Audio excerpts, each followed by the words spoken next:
Kagaya po sa may point 1, maaaring tayo yung paralytic man, pero pwede rin tayo yung isa sa apat na nagbuhat sa paralytic man para makalapit sa ating Panginoong Hesus.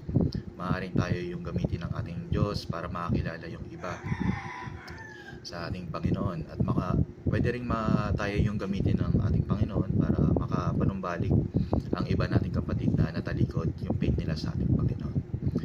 In conclusion po, itong devotion na to is isa siyang reminder na yung faith natin hindi lang pang sarili natin. Minsan tayo yung paralytic man na pagod, mahina at kailangan ng tulong. May time din po na tayo yung kaibigan. Tinatawag tayo ng Diyos para magbuhat, magdasal, saka magtiyaga para sa iba.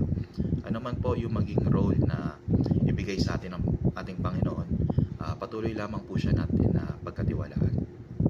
Let us pray po mga kapatid. Panginoon, muli maraming salamat po sa araw na ito, at maraming salamat din po sa mensahe, Panginoon, na isang paalala sa amin na dapat magkaroon kami ng pananampalataya na hindi sumusuko ano man po ang maging problema at ang maging role namin dito sa mundo. Ito lamang po ang aming samot panalangin sa araw na ito. In Jesus name we pray.